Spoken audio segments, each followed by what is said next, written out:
Let's jump straight into this explainer because today we're unpacking what is genuinely one of the most breathtaking economic and social shifts happening anywhere in the world right now.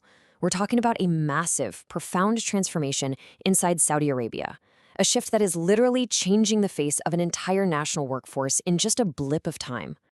And the core question we're looking at today is simple but honestly monumental. How did an economy double its female workforce in a single decade? I mean, a change like that completely defies the traditional timelines economists usually work with. But the answer? Well, it's rooted in this massive, deliberate shock to the system, one that completely altered who works, where they work, and what kinds of jobs are visible in the society. To put this into perspective, think about this number for a second. In under a decade, female workforce participation skyrocketed. It went from roughly 17% back when Vision 2030 launched, all the way up to over 36% by early 2025. You guys, that means over 1 million women entered the labor force.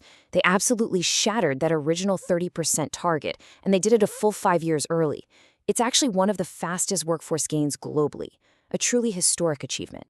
Section 1. Dismantling the legal barriers. So how exactly do you unlock a demographic shift of this size that fast? Well, it wasn't a slow, gradual evolution.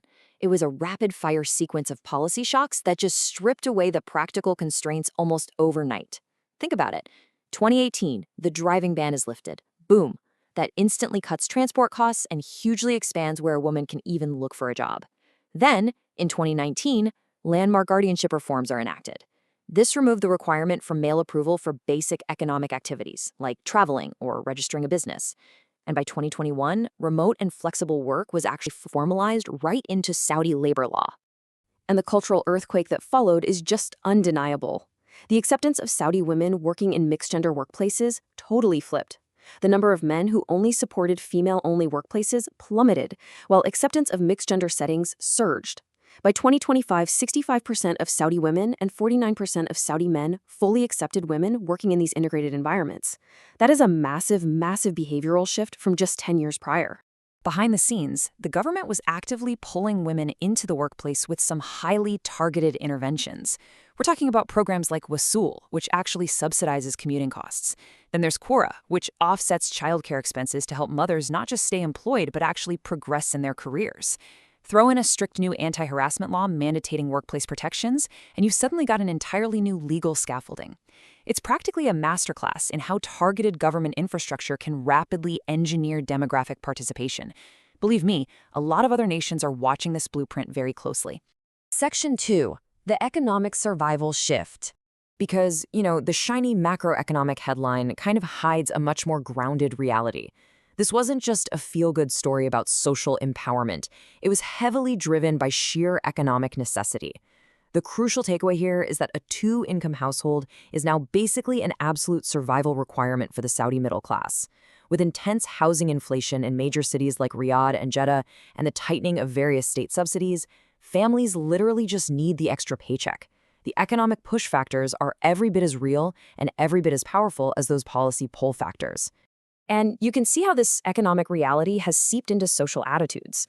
Back in 2015, 59% of Saudi women actually expressed a preference for staying at home rather than working. But by 2025, that figure dropped a full 10 points to 49%. It's such a clear indicator that the generational expectations about work, family roles, and financial independence are fundamentally changing. Section 3. Unmasking the wage gap. But as much as we celebrate these numbers, we really have to look deeper. As we pivot from the triumph of getting the jobs to the gritty reality of holding on to them, we find a bit of an illusion of parity. Now, while the overall wage gap across the entire economy is around 18%, take a stark look at the private sector. It reveals a much harsher truth. The average male private sector salary sits around 8,300 rials, but the female equivalent, just 5,313 rials. That is a shocking 36% penalty for female workers. And it's actually pushing the kingdom down to 127th place globally on the World Economic Forum's equal pay metrics. I think this idea perfectly captures the dynamic of this transition. A transformation can be socially real, but economically uneven. It's so true, right? Entry-level participation can rise spectacularly.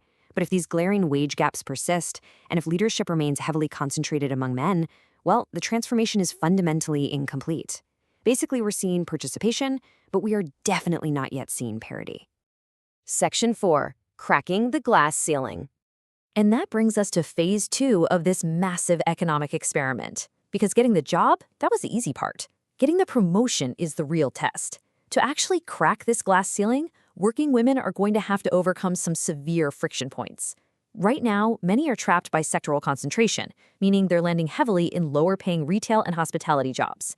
They're also dealing with severe childcare infrastructure shortages and some pretty tough public transit limits once you get outside of the capital. On top of all that, there's a lot of cultural friction in management. Male-dominated networking cultures still largely control the informal path to corporate promotion. And because those traditional corporate hierarchies are still so dominated by the networking cultures of the past, a lot of Saudi women are just taking a completely different path. Check this out. Female corporate board representation is still sitting way down in the single digits. But female entrepreneurship, it is surging. Women now own roughly 45% of Saudi small and medium enterprises. They're basically finding way more success by bypassing the corporate ladder entirely and just launching their own startups. The result is a workforce that is absolutely refusing to stay static. Labor market mobility is rising significantly.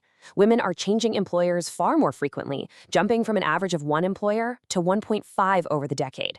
They are dynamically hunting for the wages, for the better job matches, and for the career progression that they're currently being denied in those more rigid, traditional structures.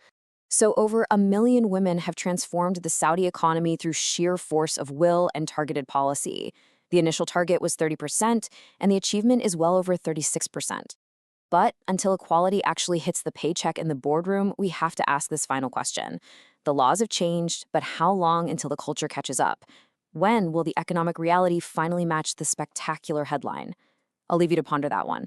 Thanks for joining me on this explainer, and we'll catch you next time.